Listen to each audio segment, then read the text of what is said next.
أشهد أن لا إله إلا الله وحده لا شريك له وأشهد أن محمدا عبده ورسوله أما بعد فأعوذ بالله من الشيطان الرجيم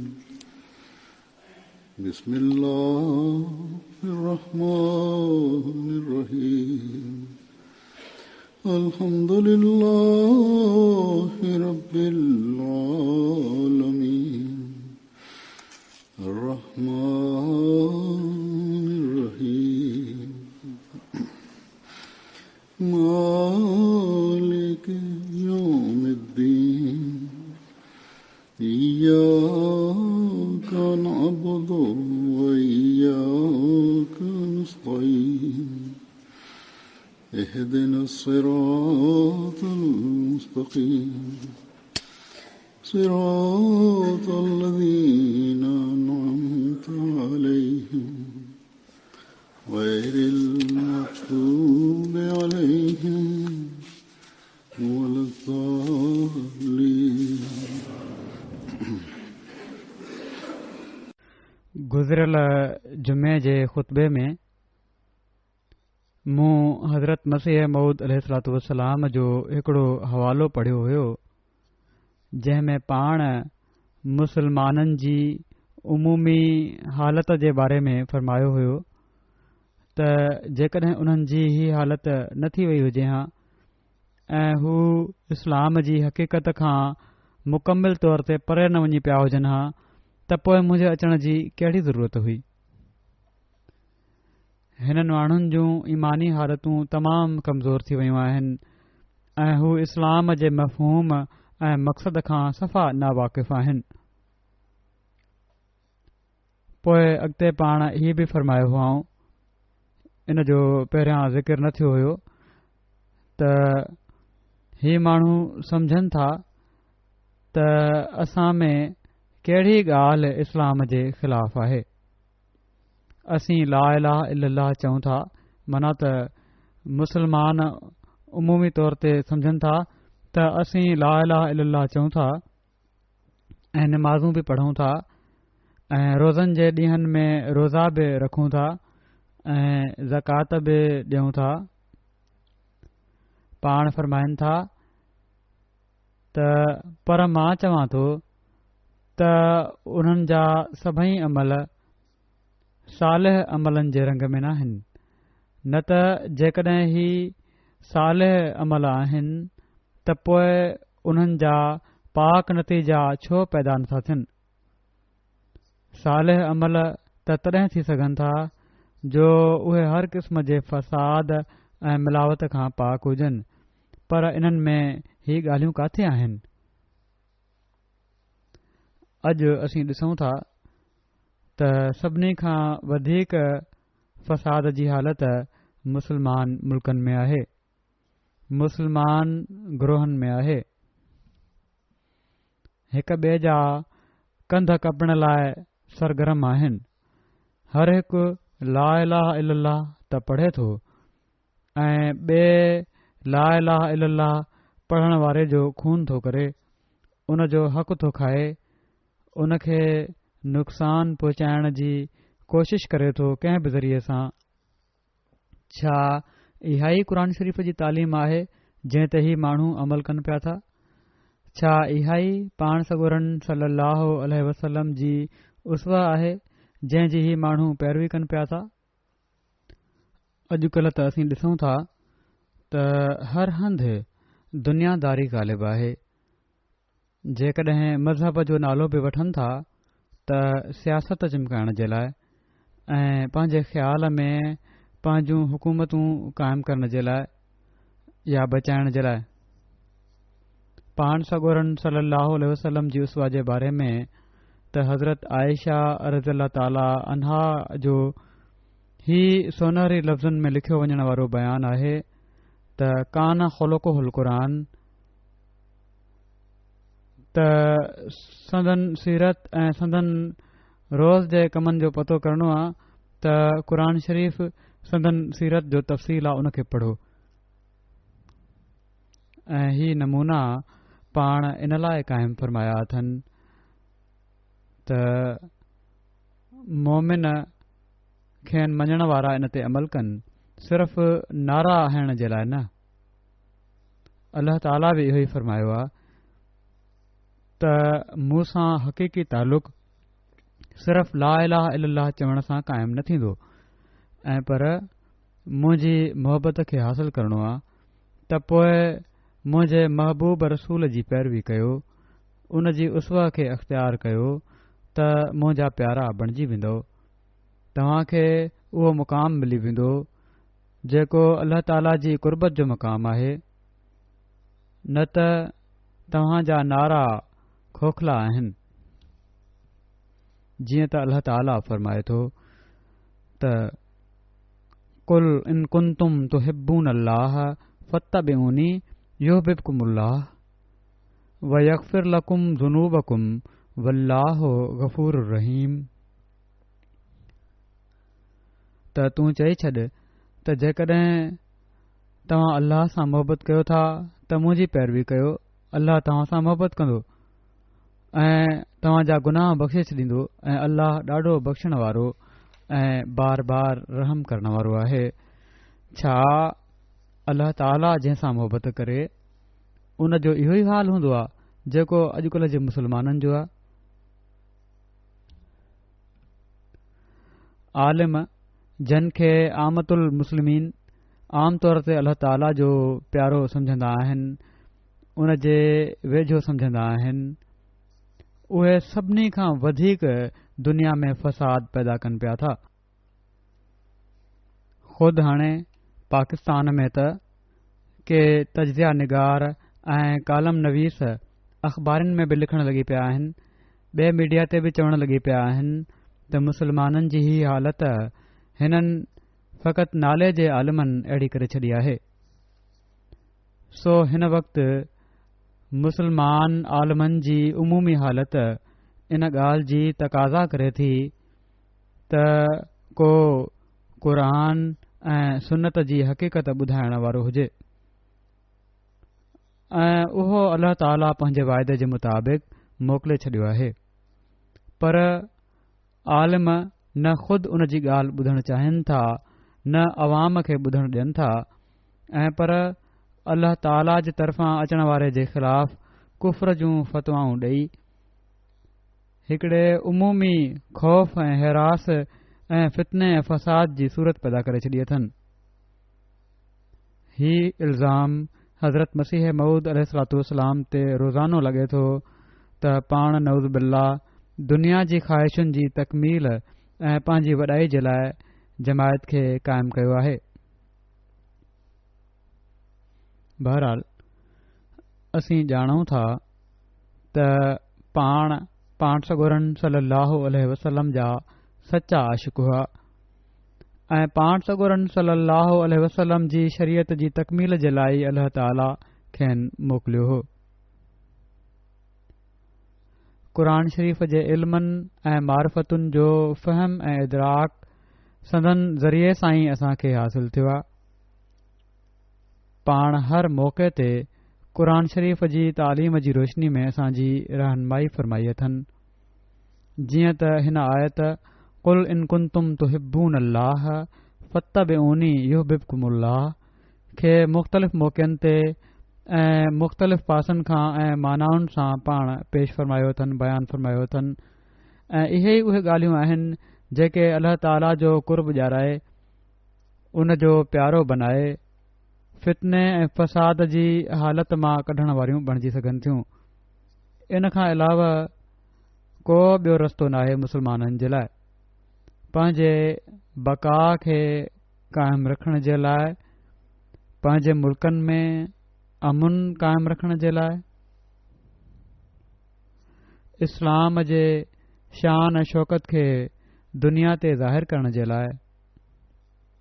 नेक नतीजा ओड़ी महिल क़ाइमु थींदा जॾहिं पाण सॻोरन सल्लल्लाहु अलैहि वसल्लम जी हक़ीक़ी पैरवी थींदी। न त ला इलाहा इल्लल्लाह जो नारो बि खोखलो आहे ऐं मोहम्मद रसूलुल्लाह जो नारो बि खोखलो आहे। हिन वक़्तु मूं कुझु इक़्तिबास वरिता आहिनि हिन आयत जी तशरीह में जेके पाण फ़रमायाऊं।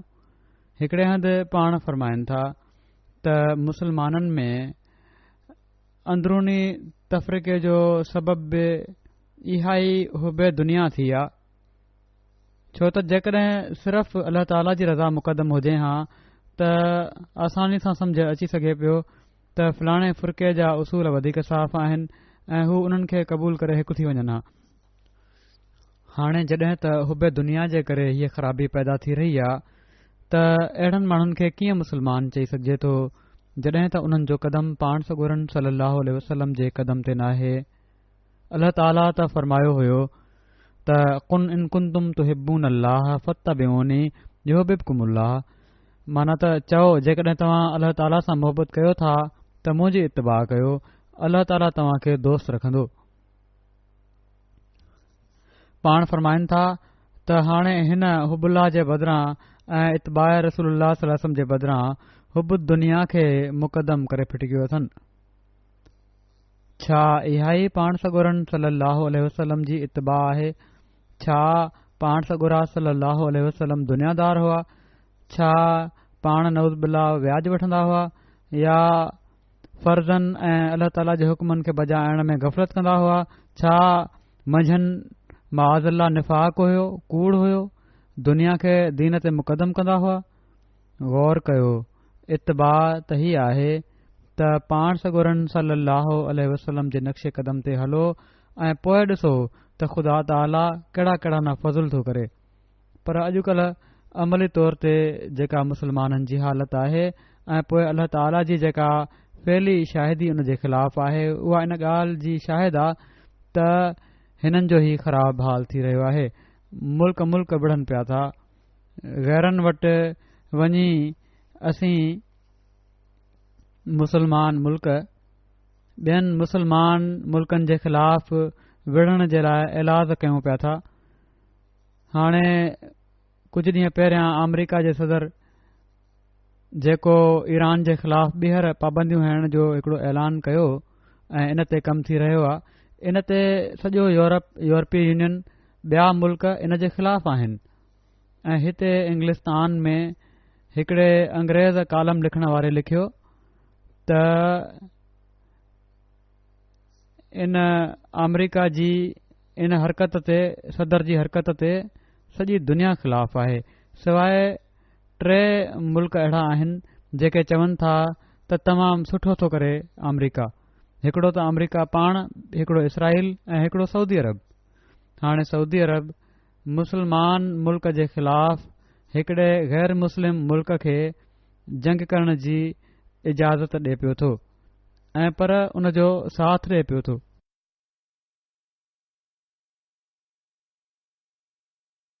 त ही हालात आहिनि मुसलमाननि जा ऐं इन्हीअ जो नक्शो हज़रत मसीह मऊद अलैहिस्सलाम कढी ॿुधायो आहे त तव्हां माण्हू त फाटल आहियो, अल्लाह ताला जे फज़लनि खे कीअं था हासिल करे सघो।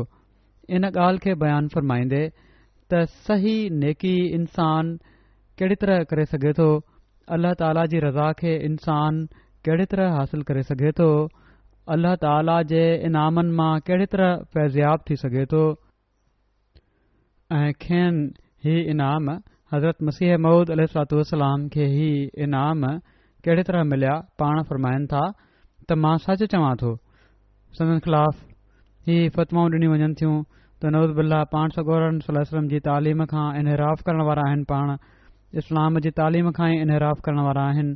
पाण फ़रमाइनि था त मां सच थो चवां ऐं पंहिंजे तजुर्बे सां चवां थो त को शख़्स हक़ीक़ी नेकी करण वारो ऐं ख़ुदा ताला जी रज़ा खे हासिल करण वारो नथो बणिजी सघे ऐं इन्हनि इनामनि ऐं बरकतुनि ऐं मार्फतुनि ऐं हक़ीक़तुनि ऐं कशफ़नि मां हिसो नथो वठी सघे जेके आला दर्जे जे तज़किये नफ़्स ते मिलंदा आहिनि। आला दर्जे जो तज़किये नफ़्स जॾहिं थींदो आहे, हिकिड़े मक़ाम ते इंसानु पहुचंदो आहे, तॾहिं अल्लाह ताला खां इनाम ऐं बरकतूं मिलंदा आहिनि, कशफ़ थींदा आहिनि, अल्लाह ताला सां मुकालमो थींदो आहे। फ़रमाइनि था त जेसि ताईं जो हू रसूलुल्लाह सल्लल्लाहु अलैहि वसल्लम जी इत्तिबा में गुम न थी वञे। ऐं इन जो सबूत ख़ुदि ख़ुदा ताला जे कलाम मां मिले थो त कुल इन कुंतुम तुहिब्बून अल्लाह फत्तबिऊनी युहिब्बुकुमुल्लाह। ऐं ख़ुदा ताला जी हिन दावा जो अमली ऐं ज़िंदह दलील पाण फ़रमाइनि था त मां आहियां। हिन ज़माने में मूंसां अल्लाह ताला कलाम करे थो, इन लाइ जो मां पाण सॻोरन सल्लल्लाहु अलैहि वसल्लम जी ज़ात में गुम थी वियुसि, संदन पैरवी कई ऐं अल्लाह ताला पोइ मोहबत जो वर्ताउ कयो। सो मथनि इल्ज़ाम लॻाइण वारनि जा इल्ज़ाम त पाण सॻोरन सल्लल्लाहु अलैहि वसल्लम जे मक़ाम खे किरायो आहे, फ़रमाए रहिया आहिनि त जेको मक़ाम मूंखे मिलियो आहे उहो पाण सॻोरन सल्लल्लाहु अलैहि वसल्लम सां इश्क़ ऐं मोहबत ऐं संदन कामिल पैरवी जे ज़रिए सां मिलियो आहे। जंहिंखे दुनिया पाण सॻोरन सल्लल्लाहु अलैहि वसल्लम जो मक़ाम किराइण वारो सम्झे थी, उहो ई हक़ीक़ी सचो आशिक़ आहे,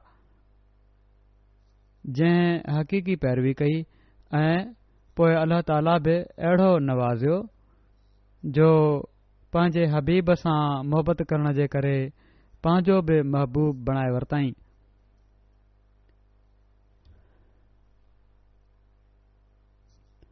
इन कामिल पैरवी जे नतीजे में अल्लाह ताला संदन हवाले जेको कमु फ़रमायो इन जे बारे में पाण फ़रमाइनि था त मूंखे मोकिलियो वियो आहे त जीअं मां पाण सॻोरन सल्लल्लाहु अलैहि वसल्लम जी विञायल अज़मत खे वरी क़ाइमु कयां ऐं क़ुर शरीफ़ जूं सचायूं दुनिया खे ॾेखारियां।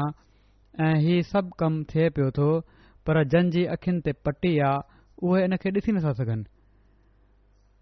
वरी हिकिड़े हंधि इन जी वज़ाहत फ़रमाईंदे पाण फ़रमाइनि था आयत जी त उन्हनि खे चई छॾ त तव्हां जेकॾहिं चाहियो था त अल्लाह ताला जा महबूब बणिजी वञो ऐं तव्हांजा गुनाह बख़्शिया वञनि त उन जी हिकु ई वाट आहे त मुंहिंजी इताअत कयो। हीअ अल्लाह ताला हीअ जेका आयत आहे उन जो तर्जुमो आहे। पाण फ़रमाइनि था छा मतिलबु त मुंहिंजी पैरवी हिकिड़ी अहिड़ी शइ आहे जेका अल्लाह ताला जी रहमत खां नाउमीद थियणु नाहे ॾींदी, गुनाहनि जी मग़फ़रत जो सबबु हूंदी आहे ऐं अल्लाह ताला जो महबूब बणाए छॾींदी आहे। पाण सॻोरन सल्लल्लाहु अलैहि वसल्लम जी पैरवी जेका आहे उहा कई वञे त उहा गुनाहनि जी मग़फ़रत जो सबबु बणिजंदी आहे ऐं न सिर्फ़ ही ऐं पर अल्लाह ताला जो महबूब बणाए छॾींदी आहे। पाण फ़रमाइनि था त ऐं तव्हांजी हीअ दावा त असीं अल्लाह ताला सां मोहबत कयूं था, इन ई सूरत में सची ऐं सही साबित थींदी त तव्हां मुंहिंजी पैरवी कयो या पाण सॻोरन सल्लल्लाहु अलैहि वसल्लम जी पैरवी कयो।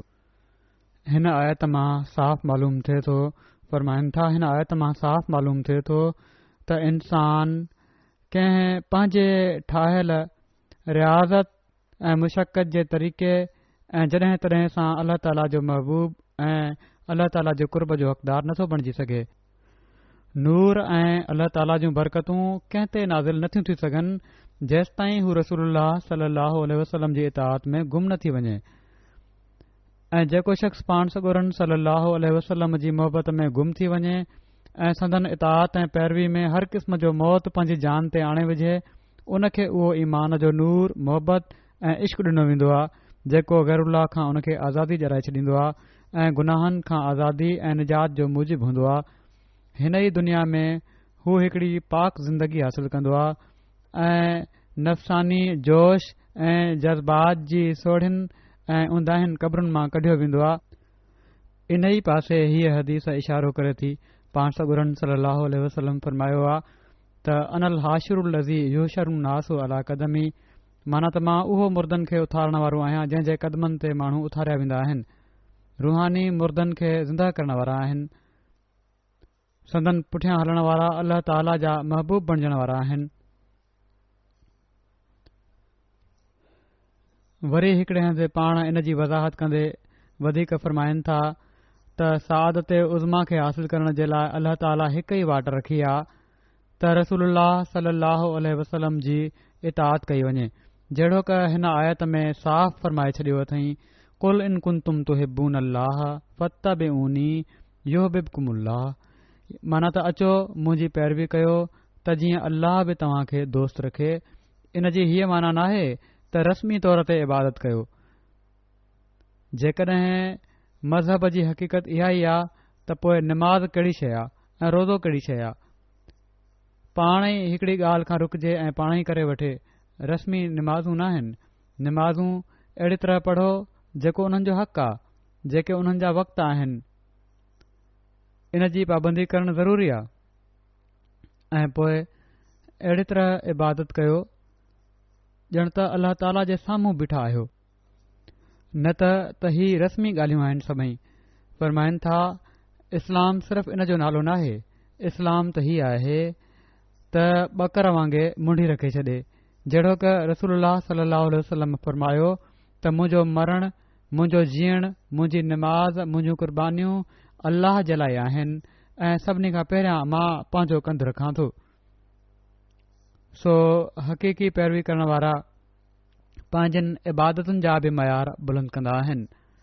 सो असां मां हर हिक खे पंहिंजो जाइज़ो वठणु घुर्जे त इन लिहाज़ खां बि असांखे ज़रूरत आहे। न त असांजी बि पैरवी जी दावा खोखली दावा आहे।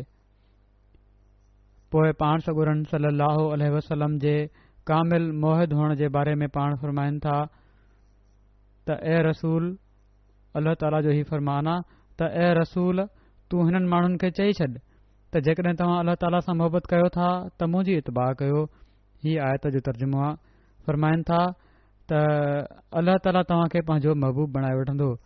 पाण सॻुरनि सल्लल्लाहु अलैहि वसल्लम जी कामिल इतबा फरमाइनि था त पाण सॻुरनि सल्लल्लाहु अलैहि वसल्लम जी कामिल इतबा इंसान खे अल्लाह ताला जे महबूब जे मक़ाम ताईं पहुचाए छॾींदी आहे, जंहिंमां मालूम थिए थो त पाण कामिल मोहिद जो नमूनो हुआ। माना त हाणे इन मां ही इस्तेमाल पाण कनि पिया था, ही दलील ॾेई रहिया आहिनि त पाण कामिल मोहिद हुआ, उन मक़ाम ते पहुतल हुआ जंहिं ते ॿियो को नथो पहुची सघे। इन ई लाइ इबादत जे लिहाज़ खां बि अल्लाह ताला पाण सॻुरनि सल्लल्लाहु अलैहि वसल्लम खे नमूनो करार ॾिनो आहे।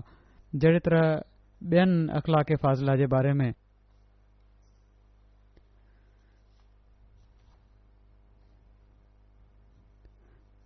वरी हिकिड़े हंधि पाण फरमाइनि था त अल्लाह ताला जी मोहबत कामिल तौर ते इंसान पंहिंजे अंदरि पैदा नथो करे सघे जेसि ताईं नबी करीम सल्लल्लाहु अलैहि वसल्लम जे अख़लाक ऐं अमल जे तरीक़े खे पंहिंजो रहबर ऐं हादी न बणाए वठे। जीअं त ख़ुदि अल्लाह ताला इन बाबति फरमायो आहे कुल इन कुंतुम तुहिब्बून अल्लाह फत्तबिऊनी युहिब्बुकुमुल्लाह। माना त अल्लाह ताला जो महबूब बणजण जे लाइ ज़रूरी आहे त रसूलुल्लाह सल्लल्लाहु अलैहि वसल्लम जी इत्तिबा कई वञे। सची इत्तिबा सदन अख़लाक़ फाज़िला जो रंग पंहिंजे अंदरि पैदा करणु हूंदो आहे। सो हिकिड़ा त इबादत जा रंग आहिनि, हिकिड़ा ॿिया अख़लाक़ फाज़िला जा रंग आहिनि ऐं सची इत्तिबा जो मतिलबु ई इहो आहे त जेके अख़लाक़ फाज़िला आहिनि जंहिंजो क़ुर शरीफ़ में ज़िकिर आहे उहे उन्हनि में पैदा कया वञनि। जहिड़ो क पहिरियां ॻाल्हि थी चुकी आहे, हज़रत आयशा रज़ियल्लाहु ताला अन्हा फरमायो त कान ख़ुलुक़ुहुल क़ुरान, त संदन अख़लाक़ फाज़िला जेकॾहिं ॾिसणा आहिनि त क़ुर शरीफ़ पढ़ी वठो, उहो ई इन जो तफ़सीर आहे। सो इन लिहाज़ खां बि असांखे क़ुर शरीफ़ पढ़ण जी ज़रूरत आहे। असांखे ॿियनि खे चवण खां पहिरियां पंहिंजा जाइज़ा वठण जी ज़रूरत आहे त हज़रत मसीह मऊद अलैहिस्सलाम खे मञी करे असां घणी हद ताईं क़ुर शरीफ़ खे पंहिंजो दस्तूरुल अमल बणायो आहे। ही बैत जो हिसो बि आहे। सचाईअ खे असां केतिरे हद ताईं क़ाइमु कयो आहे, इंसाफ़ खे असां घणी हद ताईं क़ाइमु करण वारा आहियूं, माण्हुनि जा हक़ ॾियण में असीं केतिरी हद ताईं कोशिशि करण वारा आहियूं। वरी हिकिड़े हंधि हज़रत मसीह मऊद अलैहिस्सलाम फरमाइनि था त हर हिकु शख़्स में पाण मुरादो ख़ुदा सां मुलाक़ात करण जी ताक़त नाहे। इन जे वास्तो ज़रूरी आहे ऐं उहो वास्तो क़ुर शरीफ़ ऐं पाण सॻुरा सल्लल्लाहु अलैहि वसल्लम आहिनि।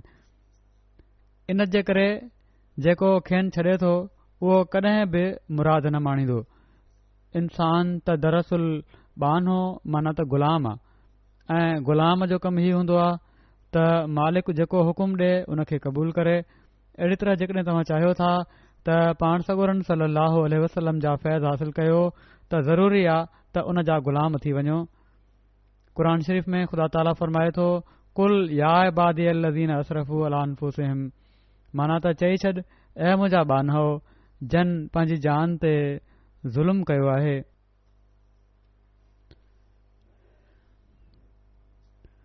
फरमाइनि था त हिन हंधि बाननि मां मुराद ग़ुलाम आहिनि, मख़लूक न। रसूल करीम सलाहु वसलम जो बानो हुअण वास्ते ज़रूरी आहे त मथनि दुरूद पढ़ो ऐं संदन कंहिं हुकुम जी नाफ़रमानी न कयो ऐं सभिनी हुकुमनि ते हलंदा रहो।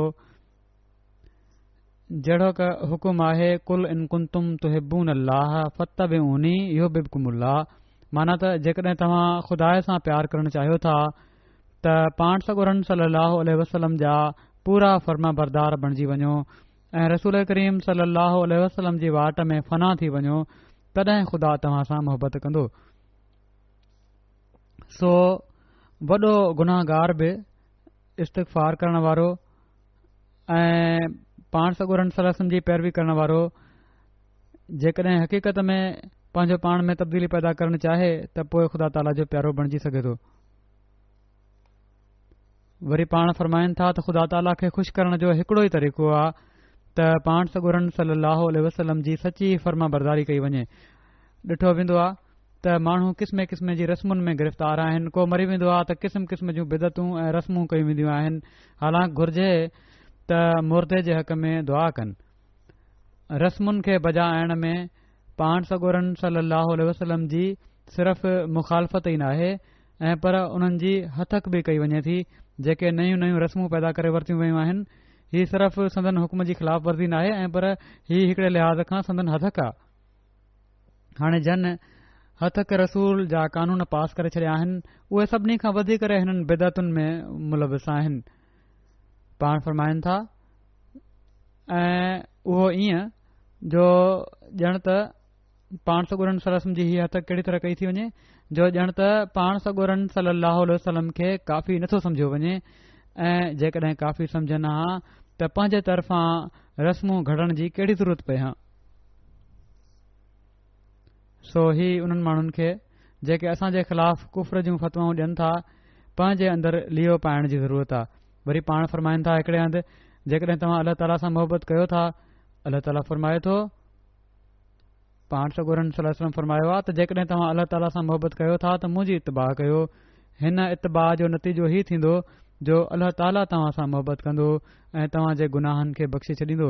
पाण फरमाइनि था सो हाणे हिन आयत मां साबित थिए थो त जेसि ताईं इंसान कामिल मुतबे पाण सॻोरन सलाहु वसलम जो नथो थिए हू अल्लाह ताला खां फैज़ ऐं बरकतूं हासिल नथो करे सघे ऐं उहा मारिफत ऐं बसीरत जेका उन जी गुनाहनि वारी ज़िंदगी ऐं नफ़सानी जज़्बात जी बाहि खे थधो करे छॾे अता नाहे थींदी।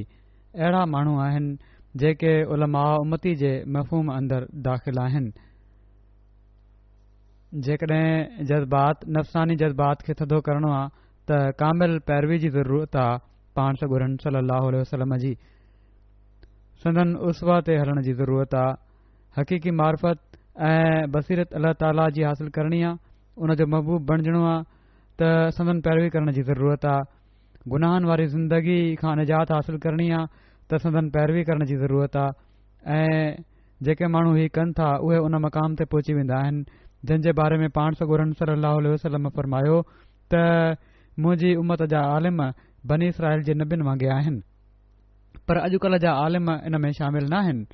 उहे उहो मक़ाम हासिल करण वारा न आहिनि छो त हीअ त पाण सॻोरन सलाहु वसलम जे जारी फैज़ जा क़ाइल ई न आहिनि। हीअ सम्झनि ई नथा त इन मां फैज़ मिली सघे थो। पोइ पाण सॻोरन सलाहु वसलम जे मक़ाम जे बारे में पाण फरमाइनि था त संदन सभिनी खां वॾो मक़ाम त हीउ हुयो त पाण अल्लाह ताला जा महबूब हुआ। पर अल्लाह ताला ॿियनि माण्हुनि खे बि इन मक़ाम ते पहुचण जी वाट ॿुधाई आहे। जहिड़ो क फरमाए थो कुल इन कुंतुम तुहिब्बून अल्लाह फत्तबिऊनी युहिब्बुकुमुल्लाह माना त उन्हनि खे चई छॾ त जेकॾहिं तव्हां चाहियो था त अल्लाह ताला जा महबूब बणिजी वञो त मुंहिंजी इतबा कयो। अल्लाह ताला तव्हां खे पंहिंजो महबूब बणाए वठंदो। हीउ ऐलान करायो पाण सगोरन सलाहु वसलम खां। अल्लाह ताला फ़रमाइनि था त हाणे गौर कयो त पाण सगोरन सलाहु वसलम जी मुकमिल पैरवी अल्लाह ताला जो महबूब त बणाए छॾींदी आहे, पोइ ॿियो छा घुर्जे। वरी हिकिड़े हंधि पाण फ़रमाइनि था त जेको शख़्स हीउ चए थो त पाण सगोरन सलाहु वसलम जी पैरवी खां बग़ैर निजात मिली सघे थी, उहो कूड़ो आहे। ख़ुदा ताला जेका ॻाल्हि असां खे समुझाई आहे उहा बिल्कुलु इन जे बरख़िलाफ़ आहे। ख़ुदा ताला फ़रमाए थो त कुल इन कुंतुम तुहिब्बून अल्लाह फत्तबिऊनी युहिब्बुकुमुल्लाह। त ऐं रसूल मोहम्मद सल्लल्लाहु अलैहि वसल्लम हिननि माण्हुनि खे चई छॾ त जेकॾहिं तव्हां खुदा सां प्यार कयो था त अचो मुंहिंजी पैरवी कयो, तव्हां खुदा जा महबूब बणिजी वेंदव। पाण सगोरन सल्लल्लाहु अलैहि वसल्लम जी मुताबिक़त खां बग़ैर को शख़्स निजात नथो हासिल करे सघे। जेके माण्हू पाण सगोरन सल्लल्लाहु अलैहि वसल्लम सां बुग़्ज़ रखनि था उन्हनि जो कॾहिं बि ख़ैरु नाहे। हीअ आहे असांजे ईमान जो हिसो।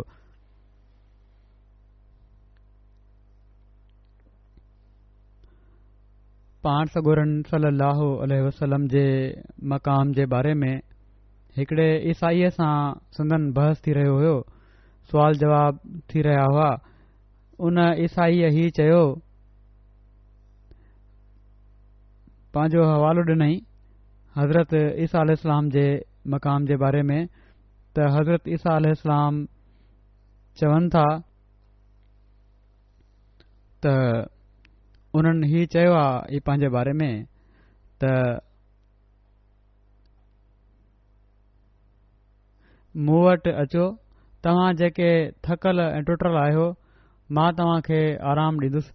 ऐं हीउ बि चयो ईसा अलैहिस्सलाम त मां रोशनी आहियां ऐं मां वाट आहियां, मां ज़िंदगी ऐं रास्ती आहियां।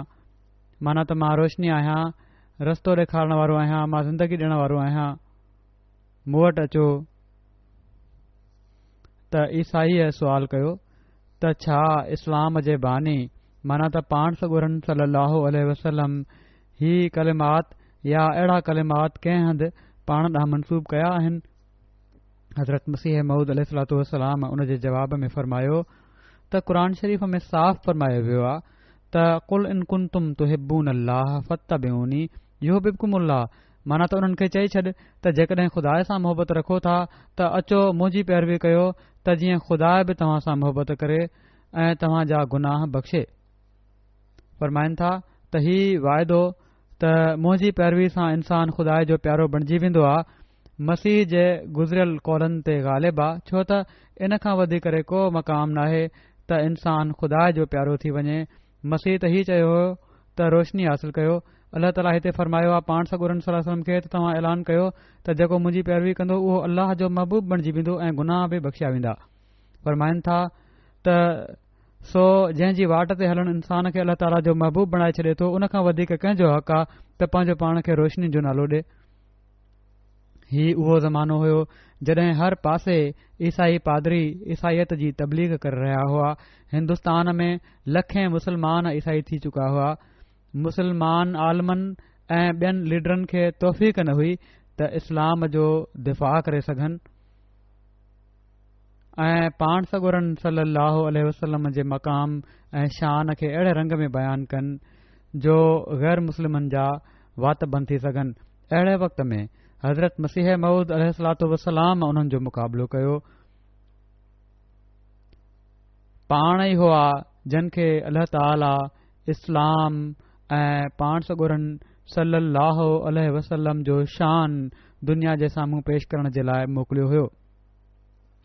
ऐं पोइ हिंदुस्तान जी तारीख़ शाहिद आहे त ईसाई पादरियुनि जे इस्लाम ते हमले खे अल्लाह ताला जे हिन पहलवान हिन जरीउल्लाह दलीलनि ऐं बुरहाननि सां रोकियो ऐं न सिर्फ़ रोकियो पर उन्हनि खे हारायऊं। ऐं इन ॻाल्हि जो इज़हार उन वक़्त जे मुसलमाननि कयो। तारीख़ में असांखे मिले थो ऐं पर हिन ज़माने जा आलिम जेके असांजा मुख़ालिफ़ आहिनि उन्हनि बि इन ॻाल्हि जो इक़रार कयो आहे। जीअं त कुझु साल पहिरियां डॉक्टर असरारुल हक़ फ़ौत थी विया आहिनि, उन्हनि बि इन ॻाल्हि जो इक़रार कयो हुयो त उन ज़माने में हक़ीक़त में इस्लाम जो दिफ़ा हज़रत मिर्ज़ा ग़ुलाम अहमद कादियानी अलैहिस्सलाम ई कयो हो। बहरहाल हीअ हिकिड़ी हक़ीक़त आहे त जहिड़ी तरह पाण इस्लाम ऐं पाण सॻुरनि सल्लल्लाहु अलैहि वसल्लम जे शान खे बुलंद कयो अथनि, कंहिं ॿिए मुस्लमान आलिम खे इन जी तौफ़ीक़ न मिली। पोइ कुल इन कुंतुम मां हज़रत ईसा अलैहिस्सलाम जी वफ़ात जो बि ख़ूबसूरत इस्तदलाल पाण पेश फ़रमायो अथनि। अरबनि में त ख़ासि तौर ते हज़रत ईसा अलैहिस्सलाम खे आसमान ते ज़िंदह हाणे बि सम्झियो वञे थो ऐं तमामु पको नज़रियो आहे ही उन्हनि जो। बहरहाल इन जो रद्द कंदे इन दलील मां पाण फ़रमाइनि था त मुंहिंजे वेझो मोमिन उहो ई हूंदो आहे जेको संदन इत्तिबा करे थो ऐं उहो ई कंहिं मक़ाम ते पहुचंदो आहे जहिड़ो क ख़ुदा ताला फ़रमाए छॾियो आहे, कुल इन कुंतुम तुहिब्बून अल्लाह फत्तबिऊनी युहिब्बुकुमुल्लाह। माना त चई छॾ त जेकॾहिं तव्हां अल्लाह ताला सां मोहबत कयो था त मुंहिंजी पैरवी कयो त जीअं अल्लाह तव्हां खे पंहिंजो महबूब बणाए वठे। पाण फ़रमाइनि था त हाणे मोहबत जी तक़ाज़ा त हीअ आहे त महबूब जे फ़ेल सां ख़ासि मुआनसत हुजे, ख़ासि उन्स हुजे, हिकिड़ो तालुक़ हुजे ऐं मरण। पाण फ़रमाइनि था त ऐं मरण पाण सॻुरनि सल्लल्लाहु अलैहि वसल्लम जी सुनत आहे, माना त संदन वफ़ात थी पाण मरी ॾेखारे छॾियऊं। पोइ केरु आहे जेको ज़िंदह रहे या ज़िंदह रहण जी ख़्वाहिश करे या कंहिं ॿिए जे लाइ तजवीज़ करे त हू ज़िंदह रहे। खेनि मञण वारनि मां को ज़िंदह नथो रही सघे, न को ख़्वाहिश कंदो जेकॾहिं सही तौर ते खेनि मञण वारो आहे ऐं न ई उन खे कंहिं ॿिए जे ज़िंदह रहण जे नज़रिये ते यकीन रखणु घुर्जे। पाण फ़रमाइनि था त मोहबत जी तक़ाज़ा इहा ई आहे त संदन इत्तिबा में अहिड़ो गुम थिए जो पंहिंजे नफ़्स जे जज़्बात खे झले वठे ऐं हीउ सोचे वठे त मां कंहिंजी उमत आहियां।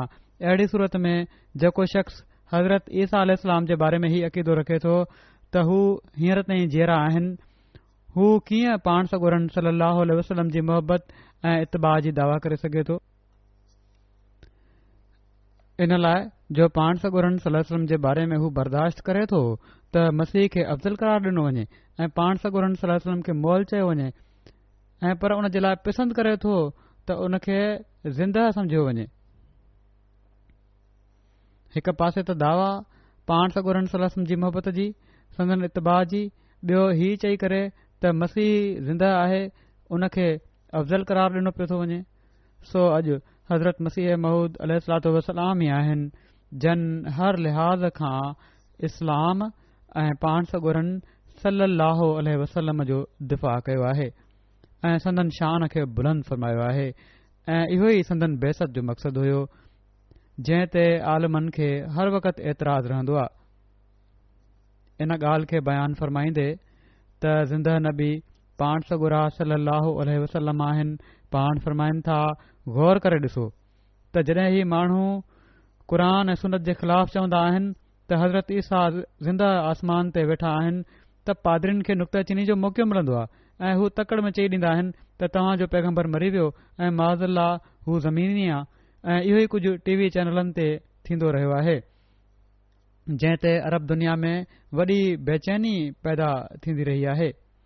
आख़िरकार जॾहिं असांजा दलील ॿुधूं, हिवार जा प्रोग्राम ॿुधूं, MTA ते अरबी प्रोग्राम ॿुधूं, तॾहिं केतिरनि ई माण्हुनि इन खे पसंदि कयो ऐं इन्हनि दलीलनि जा क़ाइल थिया, पर आलिम पोइ बि क़ाइल नथा पिया थियनि।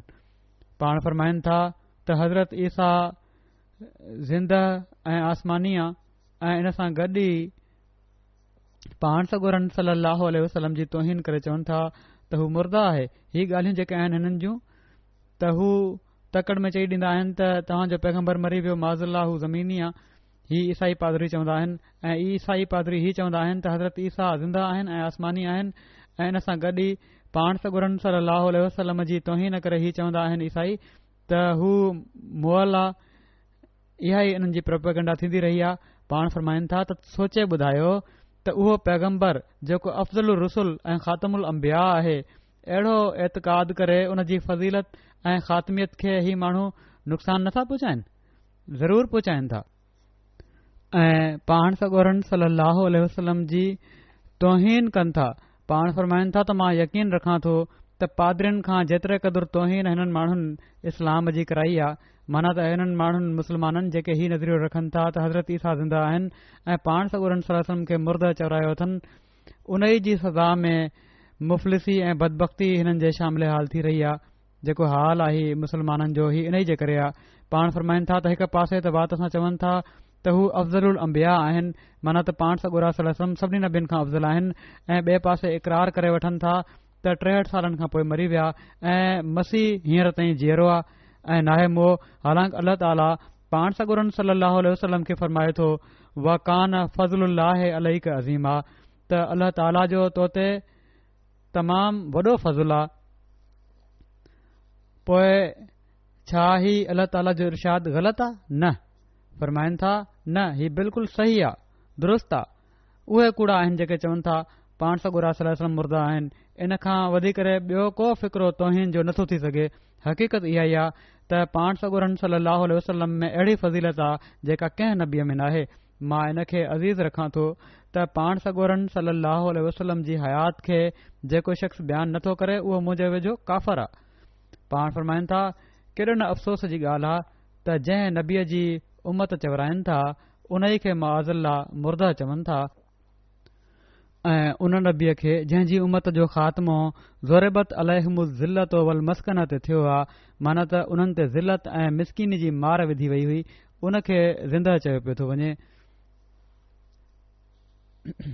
इन ॻाल्हि खे बयानु करण खां पोइ त पाण सॻोरन सलाहु वसलम खां पहिरियां को बि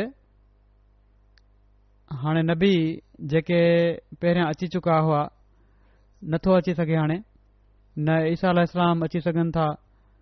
उहे त हज़रत मूसा अल इस्लाम जी क़ौम जा नबी हुआ, उहे फ़ौत थी विया ऐं उन्हनि जी उमत जो हाणे को नबी नथो अची सघे हज़रत मूसा जी। पोइ पाण बयानु फ़रमाइनि था त ही फैज़ हाणे पाण सॻोरन सलाहु वसलम जे ज़रिए सां ऐं संदन पैरवी सां ई जारी थी सघे थो ऐं थियो आहे, छो त पाण ई ज़िंदह नबी आहिनि पाण सॻोरा सलाहु वसलम। जीअं त हिन ज़माने में पाण सॻोरन सलाहु वसलम जी पैरवी में अल्लाह ताला खेनि मसीह मऊद ऐं महदी महूद बणाए मोकिलियो आहे, जंहिं जो दर्जो पाण सॻोरन सलाहु वसलम जे ताबे नबीअ जो ऐं ग़ैर शरई नबी जो आहे। जीअं त पाण फ़रमाइनि था त मां सिर्फ़ ख़ुदा जे फज़ल सां पंहिंजे कंहिं हुनर सां न, इन नेमत मां कामिल हिसो हासिल कयो आहे जेका मूंखां पहिरियां नबियुनि ऐं रसूलनि ऐं ख़ुदा जे बरगुज़रनि खे ॾिनी वई हुई, ऐं मुंहिंजे लाइ इन नेमत खे हासिल करणु मुमकिन न हो जेकॾहिं मां पंहिंजे सैयद मौला फ़खरुल अंबिया ऐं ख़ैरुल वरा हज़रत मोहम्मद मुस्तफ़ा सलाहु वसलम जी वाटुनि जी पैरवी न कयां हा। सो मूं जेको कुझु हासिल कयो आहे इन पैरवी मां हासिल कयो आहे, ऐं मां पंहिंजे सचे ऐं कामिल इल्म सां ॼाणा थो त को इंसान हिन नबी सलाहु वसलम जी पैरवी खां बग़ैर ख़ुदा ताईं नथो पहुची सघे ऐं न कामिल मार्फत जो हिसो हासिल करे सघे थो।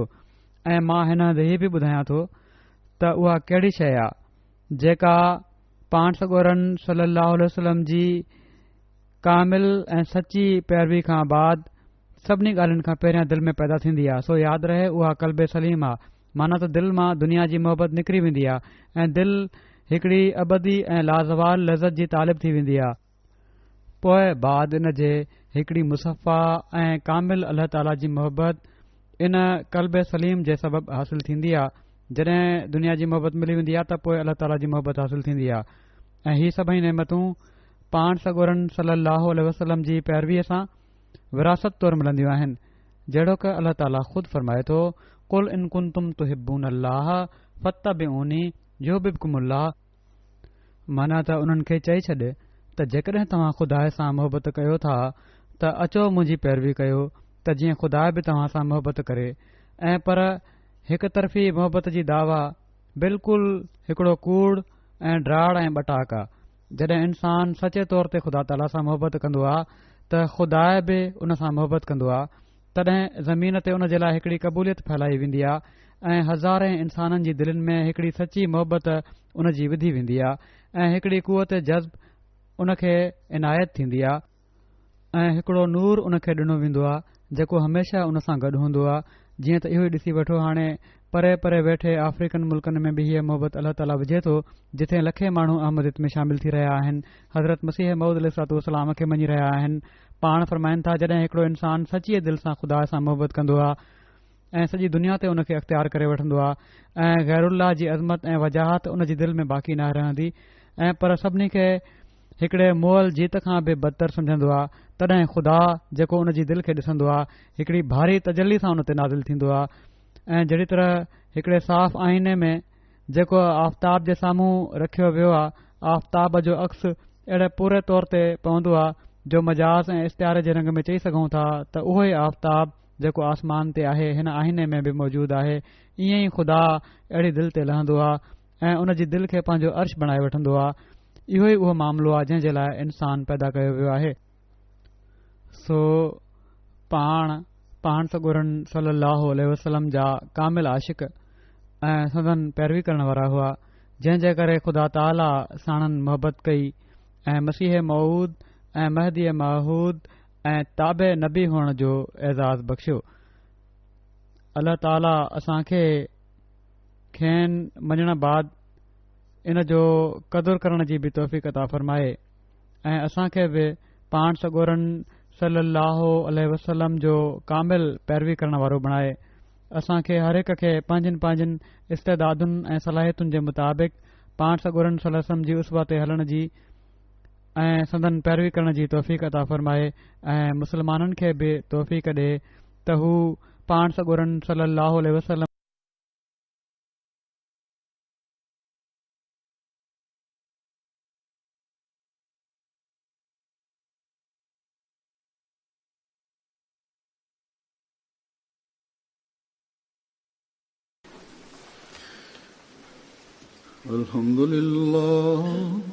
الحمد لله نحمده ونستعينه ونستغفره ونؤمن به ونتوكل عليه ونعوذ بالله من شرور أنفسنا ومن سيئات أعمالنا من يهده الله فلا مضل له ومن يضلل فلا هادي له ونشهد أن لا إله إلا الله ونشهد أن محمدا عبده ورسوله عباد الله رحمكم الله إن الله يأمر بالعدل والإحسان